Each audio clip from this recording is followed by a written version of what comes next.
زوجها وبث منهما رجالا كثيرا ونساء واتقوا الله الذي تساءلون به والأرحام إن الله كان عليكم رقيبا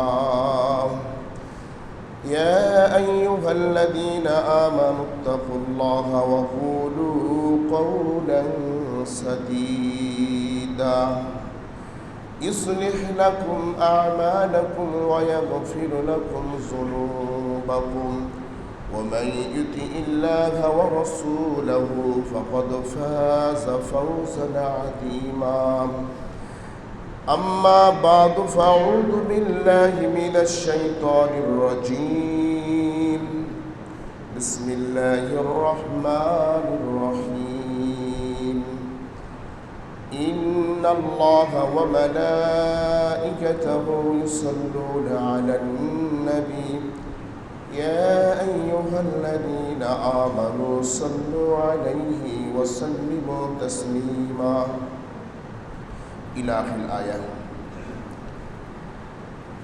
عن أنس بن مالك رضي الله تعالى عنه قال قال رسول الله صلى الله عليه وسلم من صلى علي صلاة واحدة صلى الله عليه عشر صلوات وحطت عنه عشر خطيئات ورفعت له عشر درجات رواه আবু দাউদ। যাবতীয় প্রশংসা একমাত্র আল্লাহ সুবহানাহু ওয়া তাআলার জন্য, যার অশেষ মেহেরবানিতে আমরা যথাসময়ে পবিত্র মসজিদে উপস্থিত হতে পেরেছি। যে মহান আল্লাহ সুবহানাহু ওয়া তাআলা আমাদের সুযোগ দান করেছেন, সে মহান আল্লাহর দরবারে শুকরিয়া জ্ঞাপন করছি, বলছি আলহামদুলিল্লাহ। রাসূলের প্রতি দুরূদ ও সালাম বর্ষিত হোক। আমরা বলছি সাল্লাল্লাহু আলাইহি ওয়াসাল্লাম।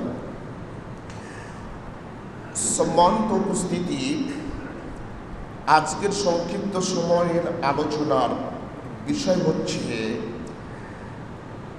রাসূলের প্রতি দুরূদ পাঠ করার গুরুত্ব। এ সম্পর্কে এক গুরুত্বপূর্ণ সংক্ষিপ্ত আলোচনা পেশ করার চেষ্টা করব ইনশাআল্লাহুল আজিজ। ওমা তাওফীকি ইল্লা বিল্লাহ, আলাইহি তাওয়াক্কালতু ওয়া ইলাইহি উনীব। আমরা ধারাবাহিকভাবে বক্তব্য শুনে আসছিলাম সালাতের গুরুত্ব বা নামাজের গুরুত্ব। আমরা এইভাবে প্রায় 60টি পর্বে আলোচনা করছিলাম। আমরা উজুর বিস্তারিত আলোচনা করার পরে মধ্যে যে একটি খুতবা ছিল, সেখানে আমরা আলোচনাটি করা হয়নি। আমাদের পরবর্তী জুমার আলোচনা থাকবে যেসব কারণে মানুষের উজু নষ্ট হয় না, সে আলোচনাগুলো করা। আজকে সে আলোচনাগুলো করতাম, তবে আমি শারীরিকভাবে অনেকটা অসুস্থতার কারণে ওই বক্তব্যটি সেভাবে খেয়াল করা হয়নি। আজকে যে আলোচনাটি করছি সকলের গুরুত্বপূর্ণ আলোচনা, মন দিয়ে কান লাগিয়ে দিল লাগিয়ে শুনতে হবে, তাহলে সবারই উপকার আসবে। সম্মানিত উপস্থিতি, আল্লাহ সুবহানাহু ওয়া তাআলা পৃথিবীটা মানুষের জন্য আকর্ষণ করে তৈরি করেছে। এই পৃথিবী মানুষের জন্য আকর্ষণ, মিষ্টি সুমিষ্ট পৃথিবী মানুষকে একেবারে ধরে আছে আকর্ষণ করে। মানুষ ওই আকর্ষণ থেকে বের হতে চাইলেও আর বের হতে পারে না, পৃথিবী এতটা মিষ্টি। আর আল্লাহ সুবহানাহু ওয়া তাআলা পবিত্র কোরআনে বলছেন, ইন্নাল ইনসানা খুলিকা হালুয়া, নিশ্চয় আল্লাহ সুবহানাহু ওয়া তাআলা মানুষদেরকে লোভনীয় করে তৈরি করেছে। পৃথিবী যেমন আকর্ষণীয়, মানুষের অন্তরটা হচ্ছে লোভ। কেন লোভ হবে? মানুষের শরীরের মধ্যে কয়েকটি গুণাগুণ আছে, তার মধ্যে একটি গুণ আছে, মানুষের শরীরের মধ্যে পানি আছে। কি আছে? পানি আছে। আর পানির একটা বৈশিষ্ট্য হলো লোভনীয়। কিভাবে? কিছু পানি আপনি মাটিতে রাখেন, তার বৈশিষ্ট্য হলো ওই জায়গা থেকে ভিজতে ভিজতে ভিজতে অনেক জায়গা পর্যন্ত ভিজে ফেলে, কারণ তার মধ্যে লোভনীয় কাজ করে। আর মানুষের মধ্যে লোভ আছে কেন? মানুষের মধ্যে পানি আছে। মানুষের মধ্যে পানি থাকার কারণে, মানুষের শরীরের মধ্যে পানি থাকার কারণে লোভনীয় কাজ করে। মানুষের শরীরে আর একটা উপাদান আছে, সেটা হচ্ছে আগুন। আর আগুনের একটা বৈশিষ্ট্য হলো অহংকার, ঊর্ধ্বমুখী। আমরা অল্পতেই আমরা কি হয়ে যায়? রাগ হয়ে যায়। আমাদের শরীরের মধ্যে আগুনের বৈশিষ্ট্যটা আছে। তো সম্মানিত উপস্থিতি, অনেক কিছু দিয়ে আল্লাহ সুবহানাহু ওয়া তাআলা আপনাকে আমাকে তৈরি করেছেন, কিন্তু আপনি আমি কখনো চিন্তা করেছি যে যা কিছু আমার বলে আমরা বলছি, যা কিছু বলছে আমার, কিছু কি আমার আছে? আমার বলতে পৃথিবীতে কেউ আছে কি? এ হাত আমার কি? এই চোখ আমার? চোখ চলছে আল্লাহর ইশারায়, নাক আল্লাহর তৈরি, আল্লাহ যেভাবে চালাচ্ছে ওভাবেই চলছে। আপনি চালাতে পারেন না।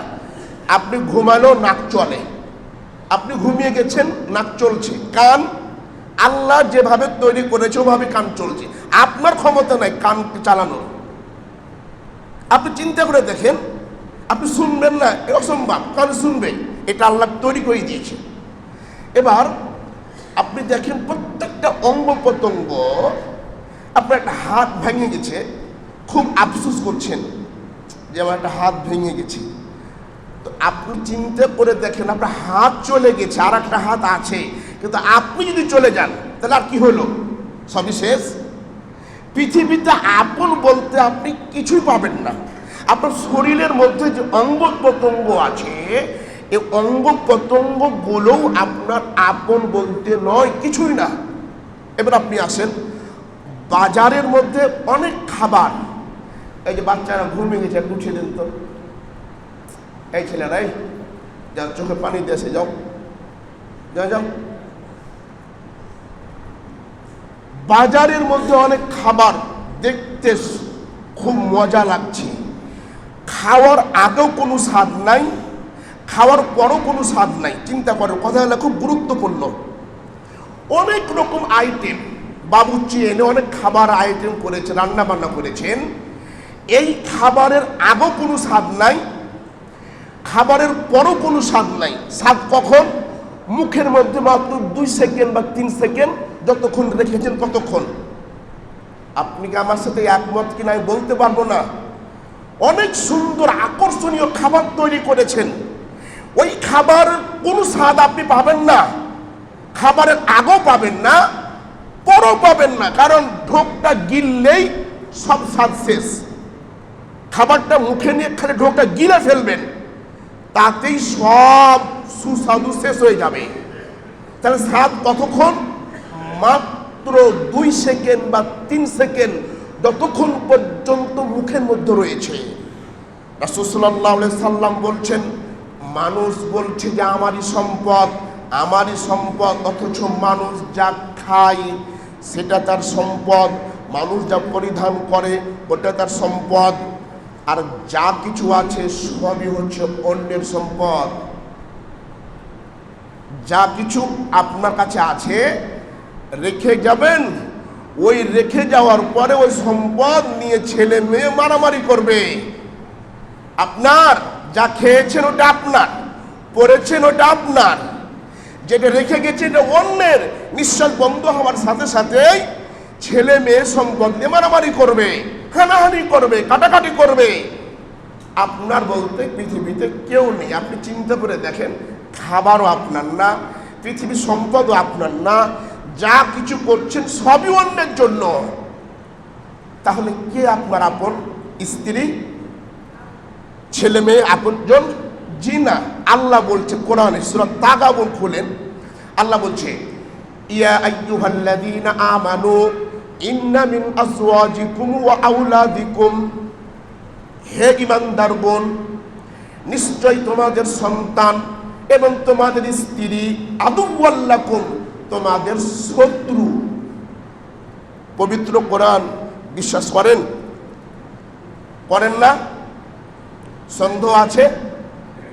সন্দেহ থাকলে ঈমান থাকবে না। কথা কিন্তু বুঝতে হবে। আমি কিন্তু অসুস্থতা হওয়ার পরেও অসুস্থতার ভার না নিয়েও কথা বলার চেষ্টা করছি।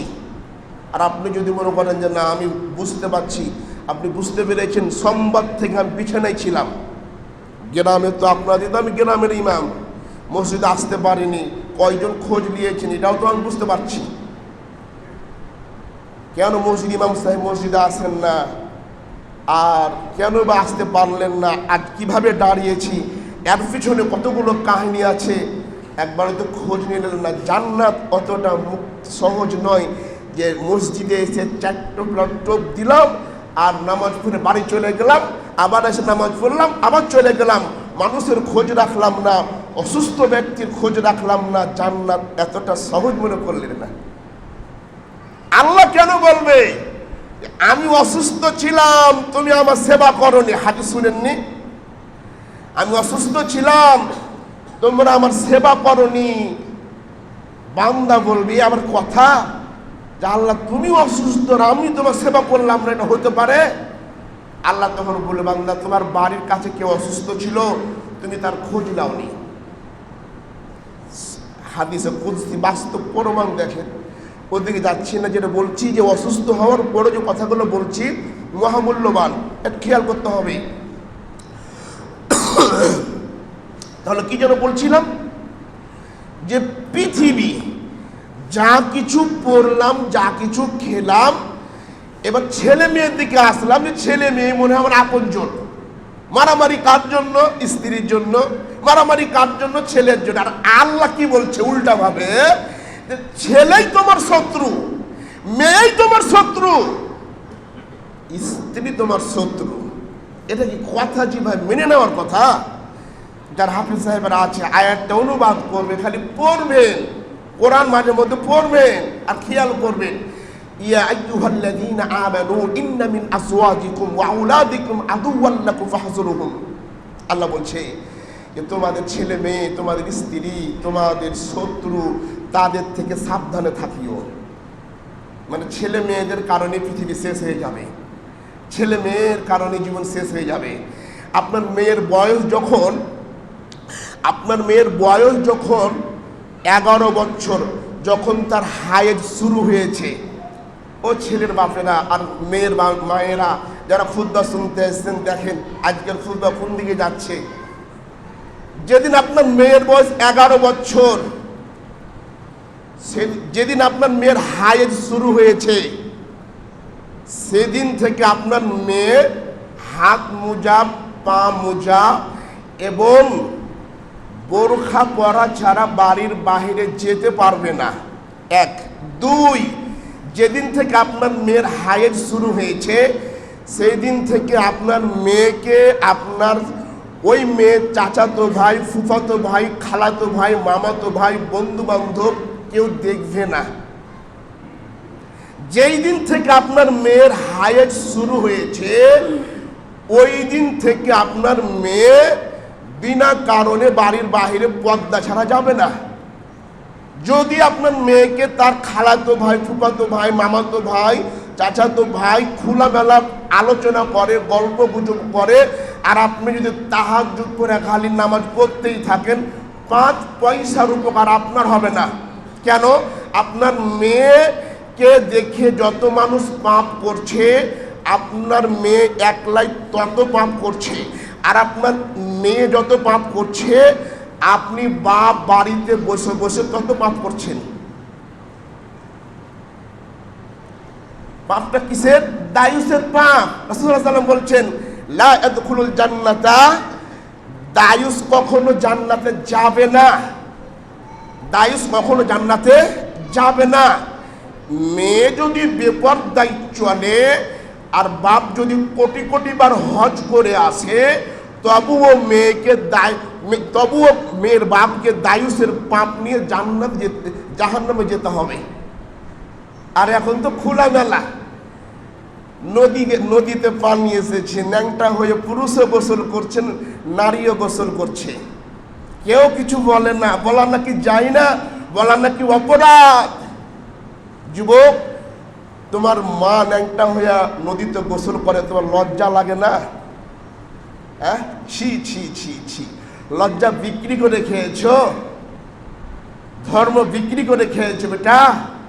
যে মুসলমানের স্ত্রী নদীতে পুকুরে ন্যাংটা হইয়া গোসল করবে? তোমার মায়ের যদি নদীর পানিতে গোসল করতে এত মজা লাগে, তোমার মাকে 2 বালতি পানিগুলো বাড়িতে দিন দুবা? মেয়ে কেন ন্যাংটা হয়ে কেন গোসল করবে নদীতে? ছেলে মেয়ে একসাথে গোসল করে, লজ্জা লাগে না? লজ্জা শরম বেঁচে খেয়েছে। হ্যাঁ, রাস্তায় রাস্তায় বসে থাকে, মাথায় কাপড় থাকে না, ওড়না থাকে না। এই মুসলমান, এই আদর্শ। এখন তো অনেক সুখ হয়েছে, বাড়িতে গোসলখানা, বাড়িতে মেয়ে গোসল করে, নদীতে কেন আসলো? যে সমস্ত ভাই বোন, যে সমস্ত ভাইয়ের স্ত্রী বা যুবতী মেয়েরা এখনো নদীতে গোসল করে, নদীতে গিয়ে ওখানেই গোসল করে, কি একটা আজব কাহিনী। ছেলে মেয়ে একসাথে গোসল করে, আবার ওই জায়গা থেকে একটা মেয়ে গোসল করে ওই কাপড়ে রাস্তা দিয়ে বাড়ি চলে যাচ্ছে, ওর স্বামী কিছুই মনে করে না। ও কি স্বামী রে ভাই? ও তো কাপুরুষ একটা, ও তো পুরুষত্বহীন। ওর মধ্যে আর পশুর মধ্যে 5 পয়সার কোনো পার্থক্য নাই। যদি পুরুষ হতো, তার স্ত্রী কেন নদীতে গোসল করবে? তার স্ত্রী কেন পুকুরে গোসল করবে? আবার ওই কাপড় পরে রাস্তা রাস্তা হাইটে বেড়াই, রাস্তা দিয়ে আবার বাড়ি চলে যায়। আশ্চর্য। এই জন্য আল্লাহ বলছে, ছেলে আর স্ত্রী, মেয়ে স্ত্রী হচ্ছে তোমাদের জন্য শত্রু। আয়াতের অর্থ বুঝতে পেরেছেন আমি কেন এখানে আসলাম? ছেলে মেয়ে কেন শত্রু হবে, স্ত্রী কেন শত্রু হবে? দেখেন আল্লাহ কেন বলেছে স্ত্রী কেন শত্রু হবে? স্ত্রী তো আপনজন, ছেলে মেয়ে তো আপনজন, কেন শত্রু হবে? এই কারণে শত্রু, কারণ স্ত্রীর কারণে জাহান্নামে যেতে হবে। স্ত্রীর কারণে জাহান্নামে যেতে হবে, নামাজ পড়ে লাভ হবে না। শরীরে যদি রক্ত থেকে থাকার বক্তব্য যদি আজকে টকবগা মনে হয়, আজকে থেকে মেয়েকে আর কখনো নদীতে গোসল করাবেন না, স্ত্রীকে কখনো নদীতে পাঠাবেন না। বাড়িতেই তারা গোপন থাকবে, বাজারে যাবে না। কেন আপনার স্ত্রী বাজারে যায়? মরে গেছেন? মরে গেছেন আপনি? মরে যাবেন তখন আপনার ওই মেয়ের শ্বশুর যাবে, তবুও মেয়ে বাজার যাবে না। কেন মেয়ে বাজার যাবে? পাড়া প্রতিবেশী সত্তর সাহেব মরে গেছে, যদি কেউ না থাকে সমাজের প্রধান বাজার করে দিবে মেয়েটাকে। কেন আপনার মেয়ে বাজারে যাচ্ছে? সম্মানিত উপস্থিতি, বলছিলাম যে দুনিয়া কতটা মানুষকে ধোকায় ফেলেছে। এবার আপনি আসেন, আল্লাহ সুবহানাহু ওয়া তাআলা বলছেন যে বক্তব্যের বিষয় ছিল সেটা দুরূদ পাঠের ফজিলত, তা আমি ওদিকে যেতে পারলাম না। তো যাওয়ার আগে একটু আলোচনা করে ফেলি। দুনিয়াতে যদি বাঁচতে চাই, ছেলে মেয়েকে পর্দায় রাখবো ইনশাআল্লাহ। পারবেন না ইনশাআল্লাহ? ইনশাআল্লাহ পারবেন না? মেয়েকে আর নদীতে পাঠাবেন না। যুবতী মেয়ে, ও তো হাই এজ হয়েছে রে ভাই, ও তো সাবালিকা হয়ে গেছে, তো সাবালক মেয়ে, ও তো এখন পাপ পুণ্য লেখা শুরু হয়েছে, নদীতে যাবে কেন? আপনার যদি নতুন পানি এসেছে, মজা লাগে, 2 বালতি পানি করে নিয়ে যাবেন। আর এত যদি মজা লাগে, রাত 10টার পরে স্বামী স্ত্রী যে গোসল করবেন, কেউ দেখবে না, অন্ধকার চলে যাবে। তো একই সাথে আপনার স্ত্রী গোসল করে, পাড়া প্রতিবেশী দেবরটা গোসল করে, আপনার লজ্জা লাগে না? আপনার মানে বুকে ব্যথা লাগে না যে ছি ছি ছি করলে কি জি, ওর সাথে আমার স্ত্রী বসে এই করে সেই করে। সম্মানিত যা বলছিলাম, রাসূল সাল্লাল্লাহু আলাইহি ওয়াসাল্লাম বলছেন সিনফানি মিন আহলিন নার, দুই শ্রেণীর মানুষ জাহান্নামে যাবে, আমি নবী তাদের এখনো দেখিনি। আল্লাহু আকবার। সেই সময় নবী বলছে যে দুই শ্রেণীর মানুষ জাহান্নামে যাবে, আমি নবী এখনো তাদেরকে দেখিনি। মানে ওই সময়ের মানুষ তখন ভালো ছিল আরো। হাদিস অনুযায়ী এটা বোঝা যাচ্ছে ওই সময় এতটা খারাপ ছিল না। আল্লাহ কেন বলছেন যে সিনফানি মিন আহলিন নার, দুই শ্রেণীর মানুষ নামাজ পড়ো জাহান্নামে যাবে, হজ করো জাহান্নামে যাবে, মসজিদ মাদ্রাসা তৈরি করো জাহান্নামে যাবে, অথচ আমি নবী তাদের এখনো দেখিনি। কে? আল্লাহ সাল্লাল্লাহু আলাইহি ওয়াসাল্লাম বললেন ওই নারী আরিয়াতুন কাসিয়াতুন আরিয়াতুন, যেই নারী পোশাক পরার পরেও উলঙ্গ থাকে। আল্লাহ, লজ্জা স্থানকে ঢেকে রাখার লাগি তো পোশাক পরা, নাকি কথা একমত না দ্বিমত? বলেন, এটা একমত না দ্বিমত? পোশাক কেন পরি? লজ্জা স্থানকে ঢেকে রাখার জন্য তো পরি। আরে হাদিস কি বলছে? উল্টো কথা। ওই সমস্ত নারী জাহান্নামে যাবে যে সমস্ত নারী পোশাক পরার পরে উলঙ্গ থাকে। এ আবার কেমন কথা রে ভাই? মুমিলাতুন মাইলাতুন, তারাও পুরুষদের প্রতি আকৃষ্ট হয়, পুরুষরাও তাদের প্রতি আকৃষ্ট হয়। এবং কান্নাহুন্না রুসুহুম, এবং তাদের মাথাটা বক্তি উটের কুজের না হেলে দুলে। রাসূল সাল্লাল্লাহু আলাইহি ওয়াসাল্লাম বললেন লা ইয়াদখুলুল জান্নাতা রিহান, এ সমস্ত মহিলা জান্নাত তো যাবে না, যাবে না, জান্নাতের ঘ্রাণও পাবে না। দেখেন না, মেয়েটা পোশাক পরেছে তো তার জান্নাত জাহান্নাম সব দেখা যাচ্ছে, রাস্তাঘাটে সব বসে থাকছে, কিছু মনেই করে না। আমার আসা 4 মাস হলো, মাঝে মধ্যে রাস্তা দিয়ে আমি মসজিদে আসি তো নিজে কি লজ্জা লাগে যে আমি কি অবস্থা, গলা খেকর দিয়ে চলতে হয় রাস্তায়। ওদের খোলামেলা ভাবে বসে আছে, কিছু মনেই করে না। হুজুর গেল কি আলেম গেল মুফতি গেল, পর্দা করতে হবে, ঢেকে রাখতে হবে, এটা মনেই করে না। অথচ আজ থেকে নিয়ে 20 বছর আগে দেখেন, ওই মুরব্বী মানুষ ইমাম সাহেবকে দেখলে, হাজি মানুষকে দেখলেই লুকিয়ে যেত, হেডমাস্টার আসছে দেখে ফেলবে। আর এখন যত খোলামেলা পরে মানুষের সামনে বসে থাকা যায়। ও কিসের পোশাক পরেছে? ওর মাথা খোলা, ওর গলা খোলা, সব খোলা রেখেছে। ও কিসের পোশাক পরে রয়েছে? আবার রাস্তায় বসে থাকে পুরুষ মানুষের মতন। লজ্জা লাগে না বেহাইয়া বেকুব? তুমি তো নারী, তুমি গোপন থাকবা, তুমি কেন রাস্তায় বসে থাকবা? তোমার লজ্জা হয় না বেকুব?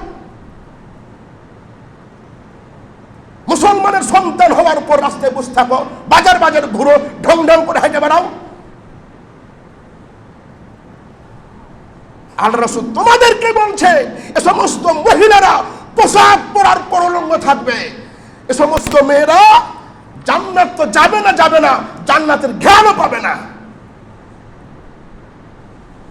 ভ্যানের হ্যান্ডেল কে ঘুরায় রে ভাই? ভ্যান আছে না, ভ্যান গাড়ি, হ্যান্ডেল যেদিকে মাঝি ঘুরাবে, ড্রাইভার ঘুরাবে, সেদিকে হ্যান্ডেল ঘুরবে, ঠিক না বে ঠিক? একটা পরিবারের একটা বাড়ি হচ্ছে একটা ভ্যানের মতো মনে করেন, আর একজন মালিক হচ্ছে ড্রাইভার। আপনার স্ত্রীকে আপনি যেদিকে চালাবেন ও সেদিকেই চলবে। আপনার স্ত্রী রাস্তায় বসে থাকে, এটা কার দোষ? ও মেয়েটার দোষ? আপনি চালাচ্ছেন, আপনার দোষ। আপনি হ্যান্ডেল ঠিক করতে পারেননি, এটা কার দোষ? এটা আপনার দোষ। এই জন্য তো দোস্ত আল্লাহ বলছে যে ছেলে মেয়ে স্ত্রী তোমাদের শত্রু, তাদের থেকে সাবধান থাকিও। সম্মানিত উপস্থিতি, আর কতদিন চোখ বন্ধ করে ঘুমাবেন?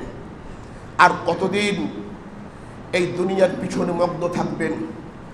মরণই যখনই শেষ ঠিকানা, মরণই যখন মরে যেতে হবে, যখন আমরা আপনি আমি কেউ যখন পৃথিবীতে বাঁচব না, তাহলে এই পৃথিবীর প্রতি আকর্ষণ না লাগিয়ে আল্লাহকে বিশ্বাস করে পরকালমুখী হওয়ার চেষ্টা করুন, পরকালমুখী হওয়ার চেষ্টা করুন। রাসূল সাল্লাল্লাহু আলাইহি সাল্লাম বলছেন, এই পৃথিবীর দাম যদি আল্লাহর কাছে মাছির 2টি পাখার সমান হতো, খুব বুঝেন, এই পৃথিবীর দাম যদি আল্লাহর কাছে মাছির 2টি পাখার সমান হতো, কোনো কাফিরকে একদম পানীয় পান করতে আল্লাহ দিত না। কিন্তু এই পৃথিবী সব কিছু মিলেও আল্লাহর কাছে একটা মাছির পাখার সমানও কোনো মূল্য নেই, যার পিছনে আপনি আমি ছুটছি। আমি প্রথমে বলেছি, দেখেন, কেউ নাই, আপনার আগেও কেউ নাই, পরেও কেউ নাই। কে আছে? আল্লাহ। আপনার যদি আপনজন বলতে পৃথিবীতে কেউ থাকে, আল্লাহ ছাড়া কেউ নাই রে ভাই, কেউ নাই, সব জায়গাতেই আল্লাহ। তা আমার অনুরোধ হচ্ছে, আজকে যে আলোচনা করলাম, এ আলোচনা বুঝে নিজেদের মধ্যে অবশ্যই পরিবর্তন আনার চেষ্টা করুন, ইনশাআল্লাহ। আল্লাহ পাক আমাদের কবুল করুক, সকলে বলছি আল্লাহুম্মা আমিন। সম্মানিত উপস্থিতি,